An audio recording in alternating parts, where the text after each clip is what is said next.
The Cosby Show charmed audiences with its heartwarming portrayal of family life, a true gem from the golden era of American television. Yet behind those radiant smiles, some of its cast members carried haunting secrets and endured tragic fates that few ever knew.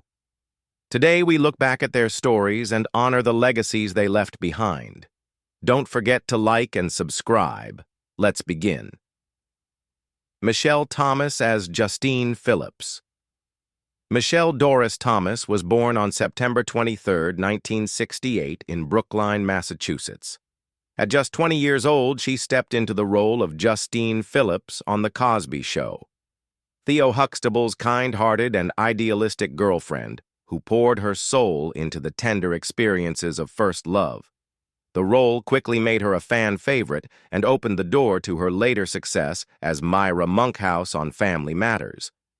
Yet the wholesome persona that won her fame also became a trap, boxing her into a limited image that Hollywood would not let her escape. Behind the scenes, Michelle faced the merciless pressures of an industry obsessed with appearance. Friends recalled moments when she broke down in tears after auditions, once being told to lose 3 more pounds, despite already being extremely thin. Her personal life, too, carried its share of pain. Though she shared a real-life romance with Malcolm Jamal Warner, who played Theo, their relationship was far more tumultuous than the perfect love story fans imagined. Their breakup, marked by jealousy and conflict, left Michelle vulnerable and anxious. Friends recounted a frightening panic attack in which she confessed to feeling powerless over her own life. In 1997, tragedy arrived in the form of a rare and aggressive cancer, desmoplastic small round cell tumor. Michelle kept her diagnosis private, sharing it only with those closest to her. Hoping for alternative solutions, she declined some conventional treatments, influenced by loved ones who believed in natural healing, choices that heartbreakingly hastened her decline. By October 1998, as her illness advanced, she was forced to leave her role on The Young and the Restless. Soon after, a second abdominal tumor ruptured, leading to emergency surgery her weakened body could not endure. On December 23, 1998, at just 30 years old, Michelle Thomas passed away at Memorial Sloan Kettering Cancer Center in New York, with her former boyfriend Malcolm Jamal Warner by her side during her final hours. At the time of her death, Michelle's career was still on the rise, and her estimated net worth was around $4 million, earned through acting commercials and music projects that remained unfinished. Honoring her wishes, her funeral was held under Islamic rites, and she was laid to rest in New Jersey, a poignant end to a life and career that ended far too soon. Earl Hyman as Russell Huxtable. Earl Hyman, born on October 11, 1926 in Rocky Mount, North Carolina, became a beloved figure to audiences when, at 58 years old, he stepped into the role of Russell Huxtable, the firm yet deeply caring father of Cliff Huxtable on The Cosby Show.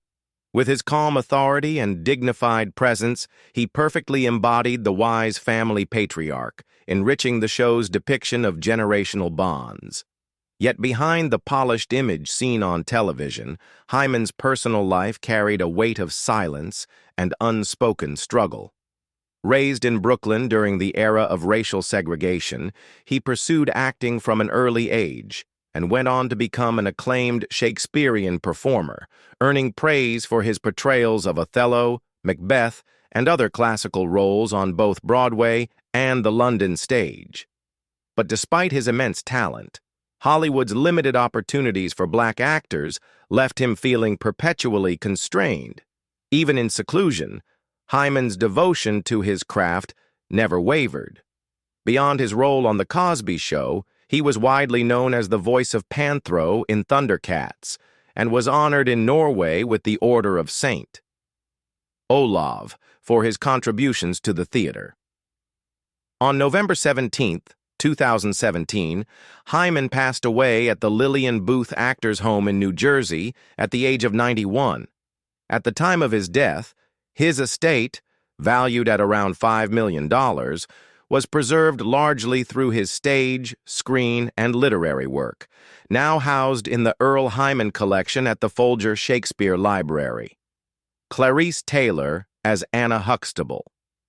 Clarice Taylor, born on September 20, 1917, in Buckingham, Virginia, became widely beloved for her role as Anna Huxtable, the wise and nurturing mother of Cliff Huxtable, on The Cosby Show.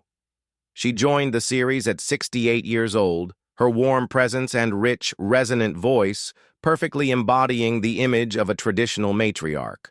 Her portrayal earned her an Emmy nomination in 1986 and left a lasting impression on audiences. But away from the spotlight, Clarice's life was far more complex, marked by hardship, contradictions, and deep solitude. Entering the entertainment industry in an era when opportunities for Black performers were scarce, she supported herself for years by working at the post office before finding success. Even after fame arrived, she was known for her exacting standards, a perfectionism that some interpreted as temperamental. During one rehearsal, her severe criticism of a fellow actor resulted in her being banned from performing at a major New York theater. Her time on The Cosby Show, despite audience adoration, was not without tension.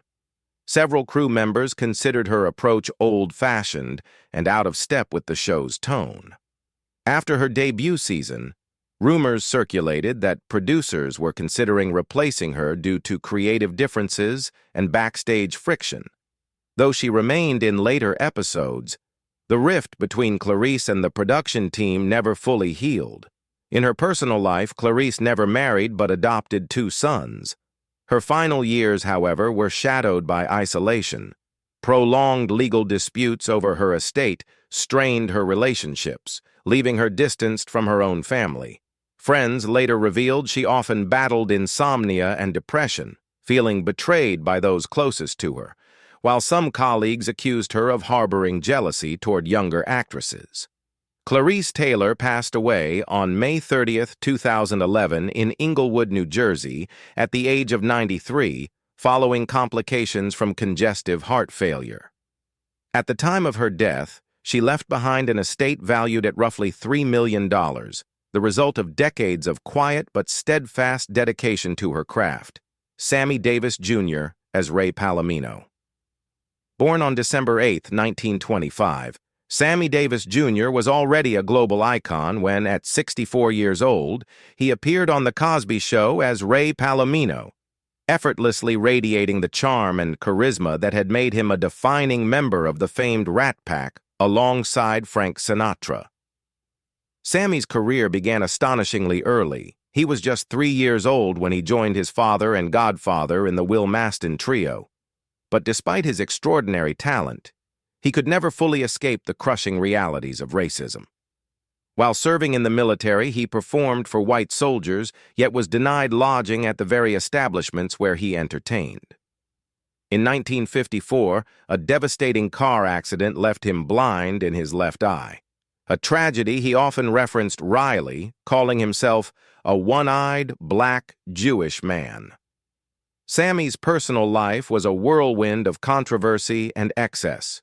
He shocked America by marrying white actress Mae Britt at a time when interracial marriage remained illegal in over 20 states. He endured mafia threats over his relationship with Kim Novak and became infamous for throwing decadent parties fueled by drugs, alcohol, and even rumored rituals linked to the Church of Satan. As his fame skyrocketed, so too did his vices. Gambling, cocaine, and reckless spending devoured his fortune and strained his closest relationships. His marriage to Alto Vise Davis was riddled with infidelity, at one point forcing her to share their home with one of his mistresses. His children, alienated by the chaos, gradually drifted away. In his final years, Sammy was diagnosed with throat cancer. A lifelong heavy smoker, 4 packs a day, he initially refused the surgery that would remove his voice box, terrified of losing the very instrument that defined his career. But when the cancer returned aggressively, surgery became inevitable. The man once known for his golden voice was left voiceless, and the spotlight that had followed him for decades began to fade. On May 16, 1990, Sammy Davis Jr. died at his Beverly Hills home at the age of 64. Though his net worth was estimated at $4 million, years of unpaid taxes left him owing over $7 million to the IRS. His widow, Alta Weiss, was forced to auction off nearly all his possessions, including his home and priceless memorabilia, to settle the crushing debt. Merlin Santana as Stanley. Merlin Santana, born on March 14, 1976, in Washington Heights, New York, was a Dominican-American actor who first captured audiences' hearts at just 15 years old. On The Cosby Show, he played Stanley, the charming and confident boyfriend of Rudy Huxtable, instantly winning over viewers with his striking looks and charismatic presence. By the 1990s, Merlin had become a teen idol, appearing in popular sitcoms such as Moshe, The Steve Harvey Show, and Getting By. With his career stalling, Merlin drifted toward dangerous influences. He spent more time in nightlife circles, got involved in questionable business ventures, and began missing auditions, worrying those closest to him. Fame had come too soon, without the guidance or support needed to navigate it, leaving him torn between fleeting celebrity and a world that seemed to have no place for him. The darkest chapter came on November 9, 2002. While sitting in a car with his friend, actor Brandon Adams, Merlin was shot in the head by 19-year-old Damian Andre Gates. The attack was fueled by a lie. Gates's 15-year-old girlfriend had falsely accused Merlin of making advances toward her. Investigators later confirmed her story was entirely fabricated. The fatal bullet, fired from behind, pierced through the seat and killed Merlin instantly. He was just 26 years old. Merlin left behind a young daughter, Melinda, and a grieving family. His funeral was held in the Bronx, and he was laid to rest at St. Raymond's Cemetery. At the time of his death, his net worth was estimated at roughly $1 million, earned largely through his television roles. His story remains one of immense talent and promise, cruelly cut short by senseless violence and betrayal. Dizzy Gillespie as Mr. Hampton. Born on October 21, 1917, Dizzy Gillespie brought his legendary charisma to The Cosby Show at 67 years old, portraying Mr. Hampton with the same vibrant energy that defined his music. With his trademark bent trumpet and jaunty beret, Dizzy infused the Huxtable household with the joy, humor, and brilliance that had made him one of jazz's most beloved pioneers. Though his appearance was brief, his presence lingered, playful, soulful, and unforgettable. Dizzy's path to greatness was never smooth. A 1954 accident left him blind in one eye, yet out of that misfortune emerged his iconic upward-bent trumpet, a perfect metaphor for his resilience and refusal to bow to fate. Behind the stage lights, however, his personal life was turbulent. His marriage endured infidelity, while his own struggles with partying and substance use often left him emotionally adrift. By the late 1980s, illness began to shadow him. Pancreatic cancer slowly consumed his strength, but Dizzy refused to let it silence him. Every performance became an act of defiance, a man choosing music over pain. He gave his final concert in December 1991, still pouring his soul into the notes, and recorded one last piece in January 1992, a quiet farewell from a lifelong innovator. On January 6, 1993, Dizzy Gillespie passed away at the age of 75. He was laid to rest at Flushing Cemetery in Queens. At the time of his death, he had accumulated a net worth of about $5 million, earned through decades of touring, royalties, and television appearances. Yet Dizzy never hoarded his success. He invested in younger musicians, mentoring and uplifting them.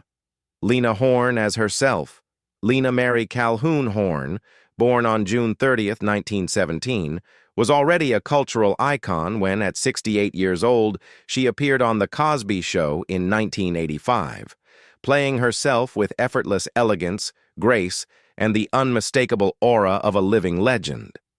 Yet behind the glittering image of stardom, Lena's life had been a complex journey of triumph shadowed by loss, struggle, and quiet pain. Her career began at just 16, performing at the famed Cotton Club. But in Hollywood, she was rarely offered meaningful roles, confined instead to small singing parts. Because of racial prejudice, her scenes were frequently cut when films were shown in segregated states.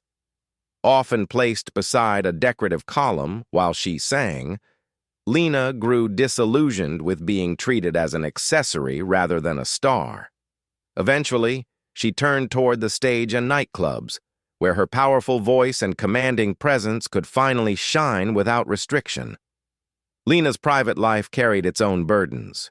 Her first marriage ended quickly, leaving her to raise 2 children alone, one of whom tragically died from kidney disease, a loss that scarred her forever. Her second marriage to Lynne Thigpen, a white music conductor, began as a calculated move to defy racial barriers when they wed in secret in Paris.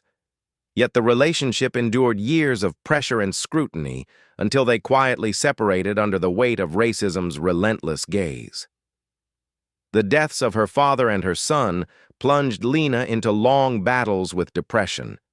She often confessed to carrying immense guilt, frustrated by how powerless she felt in her fight against the injustice she so desperately wanted to change.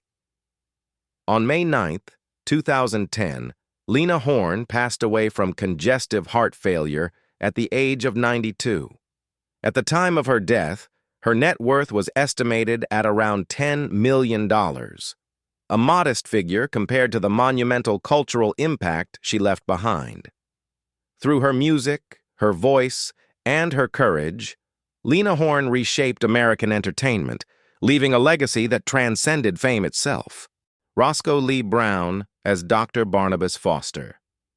Roscoe Lee Browne, born on May 2, 1922 in Woodbury, New Jersey, brought his trademark eloquence and quiet authority to The Cosby Show at the age of 64, portraying Dr. Barnabas Foster, a wise, dignified professor whose calm intellect left a strong impression despite appearing in only a single 1986 episode.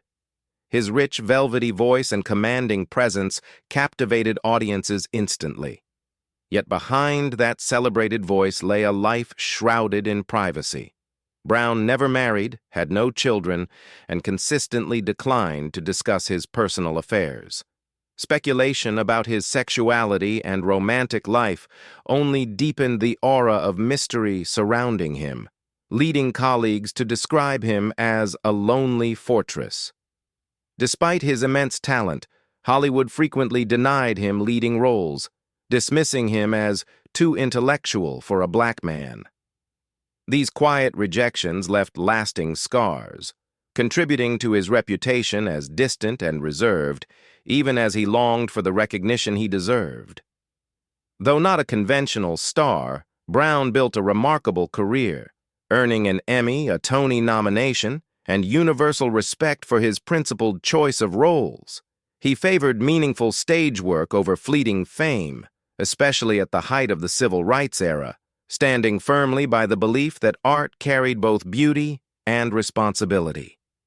At the time of his death, his net worth was estimated at around $2 million, accumulated from decades of stage performances, television appearances, and sought-after voiceover work.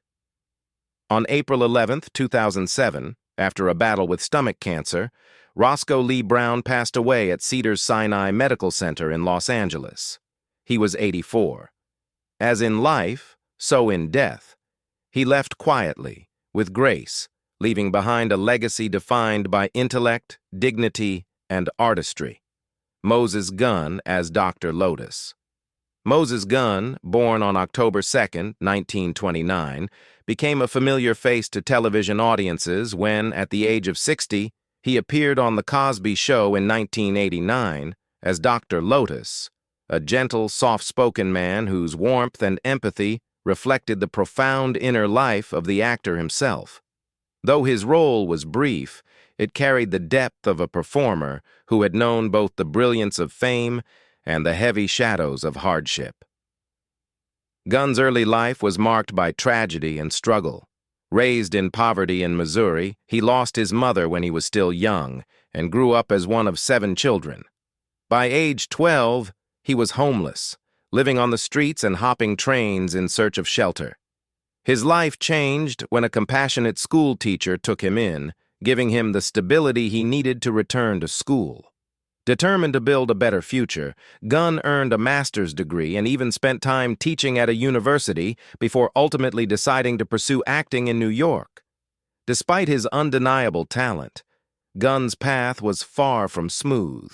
He was outspoken about racial injustice in the entertainment industry, condemning the way black actors were stereotyped or excluded from leading roles.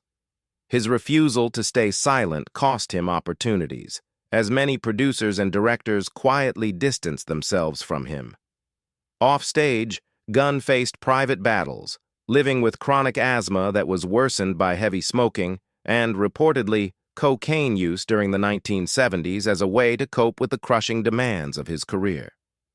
On December 16, 1993, Moses Gunn died in Connecticut from complications related to asthma at the age of 64. At the time of his passing, his net worth was estimated at about $1 million, accumulated through decades of work in film, television, and theater. Though his life was a blend of triumph and hardship, Gunn's legacy endures in the power of the roles he brought to life and the barriers he fought to break. Joe Williams as Al Hanks. Joe Williams, born Joseph Goreed on December 12, 1918, brought his deep, velvety baritone and quiet dignity to The Cosby Show at the age of 67, portraying Al Hanks, the jazz club owner and proud father of Claire Huxtable. Though he appeared in only 3 episodes, his presence resonated, embodying both warmth and a lifelong devotion to music in every scene he graced. In the 1960s, he endured a crushing depression so profound that he underwent electroshock therapy, then a controversial treatment, leaving emotional scars that never fully healed. These wounds often surfaced in clashes with younger musicians, whom he criticized for their attitudes and lack of discipline. As the years passed, the star, once headlining grand stages and festivals, found himself performing in small lounges and Las Vegas clubs to sustain his livelihood. He remained active, but grew increasingly withdrawn, shunning the spotlight and rarely granting interviews. Never married and without children, he lived a solitary life, perhaps by choice, perhaps to shield the world from the pain he carried in silence. Even in declining health, Joe continued to appear at festivals and on cruise ships, clinging to the music that had defined him. On March 29, 1999, after a week of treatment for a respiratory illness, he passed away in Las Vegas at the age of 80. At the time of his death, his net worth was estimated at around $3 million, built from decades of touring, royalties, and a voice that left an indelible mark on jazz history. Elaine Stritch as Mrs. McGee. Elaine Stritch, born on February 2, 1925 in Detroit, Michigan, appeared on The Cosby Show at the age of 62 as Mrs. McGee, a sharp-tongued yet endearing older woman who brought both humor and poignant reflection to a late 1980s episode. Though her appearance was brief, it became another memorable moment in the long career of a performer celebrated for her fiery spirit and unapologetic bluntness. Stritch was far more than a television guest star. She was a Broadway legend, acclaimed for powerhouse performances in company and a delicate balance. Yet behind her dazzling stage presence was a life filled with personal battles. For decades, she struggled with severe alcoholism, at times performing on stage while intoxicated. Her explosive temper and unpredictability often strained relationships with colleagues and producers, leaving those around her wary of crossing her. Her personal life held its own share of heartache. She married only once at 47 to British actor John Bay, whom she described as the only love of my life. Tragically, Bay died of cancer a decade later, leaving her to endure years of profound loneliness. Stritch spent much of her later life at New York's famed Carlisle Hotel, where she performed candid one-woman shows that mixed sardonic humor with brutal honesty. In her final years, she was diagnosed with late-onset type 1 diabetes, a rare and debilitating condition that weakened her health. Still, she continued performing almost until her 90s, refusing to surrender to age or illness. At the time of her passing, her net worth was estimated at around $20 million, built largely from her celebrated stage work and television appearances, including her Emmy-winning role as Alec Baldwin's formidable mother on 30 Rock. Though she had no children and no elaborate funeral, Broadway dimmed its lights, and admirers gathered outside theaters to honor the life and legacy of a woman who lived and performed entirely on her own terms. Lynne Thigpen as Mrs. Hudson. Shirlyn Teresa Thigpen, known to audiences as Lynne Thigpen, was born on December 22, 1948, in Joliet, Illinois. At 43, she appeared on The Cosby Show as Mrs. Hudson, a patient, nurturing presence whose warmth and quiet strength mirrored much of who Lynne truly was. Though her role lasted only a single 1991 episode, it left an imprint that reflected her natural grace and empathy. Lynne's career began on Broadway in the musical Godspell, eventually propelling her to fame as the no-nonsense chief of ACME on the educational series Where in the World is Carmen Sandiego? Yet behind her confident, commanding screen persona, she waged a quiet battle against the racial prejudice that permeated the industry. Frequently denied leading roles due to the color of her skin, she was branded difficult to work with, simply for challenging the limiting, stereotypical parts offered to black women. At 30, Lynne endured a devastating miscarriage after years of longing for motherhood, a grief she never publicly shared, but which close friends later confirmed led her into a long period of depression. She buried her pain in constant work, moving fluidly between television, film, stage, and an extensive voiceover career that included audiobooks and video games. Still, for all her accomplishments, Lynne remained alone, never marrying and never having children. Privately, she battled a chronic illness that she chose to keep hidden. In her final months, she suffered from persistent headaches that would later prove ominous. On March 12, 2003, she collapsed at her home in Marina del Rey, California. The cause was a sudden brain hemorrhage, compounded by acute cardiac arrhythmia. She was only 54. Her death came as a shock to fans who had always seen her as a formidable, untouchable force. At the time of her passing, she had amassed a net worth of roughly $3 million, built through decades of dedication to her craft in theater, television, and voice work. Lou Myers as Mr. Davis. Lou Myers, born on September 26, 1935, in Chesapeake, West Virginia, made a brief yet memorable appearance on The Cosby Show in 1987 at the age of 52, portraying Mr. Davis, a quirky, quick-witted character whose energy perfectly reflected Myers's sharp and spontaneous acting style.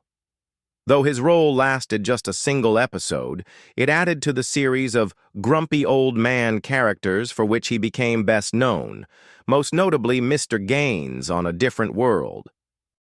Myers grew up in a working-class household, the son of a German-speaking coal miner and a strict mother. After serving in the U.S. Air Force, he pursued higher education, eventually earning a master's degree in theater from New York University. His Broadway career flourished with commanding performances in August Wilson's plays, including Ma Rainey's Black Bottom, Fences, and The Piano Lesson. Yet behind the acclaim, his personal life was turbulent. Myers's notorious temper often caused friction.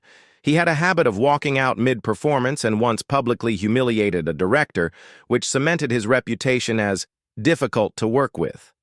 His only marriage collapsed in the late 1990s amid allegations of emotional abuse and controlling behavior. As his film and television opportunities waned, Myers turned increasingly to alcohol. He was arrested twice for public intoxication and once for an altercation with a theater critic, though the latter charge was eventually dropped. Once a sought-after performer, he drifted into isolation and battled long bouts of depression, surfacing only occasionally for poetry readings or small stage appearances. Despite his struggles, Myers remained committed to his craft. He founded the Chaka Ensemble Players in Africa and continued to perform independently, though his presence in the entertainment industry grew increasingly rare.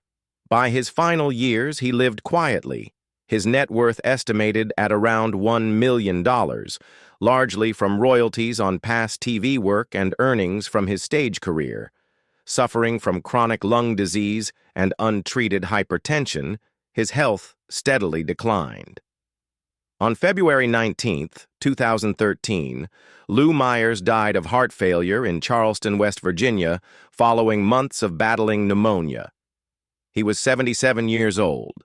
The story of The Cosby Show was one of laughter and family on screen, but behind the curtain, many of its stars carried heavy burdens.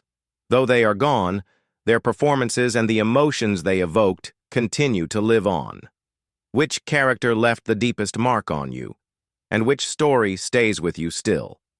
Share your thoughts in the comments and remember to like and subscribe as we continue honoring the timeless moments and legacies of television history.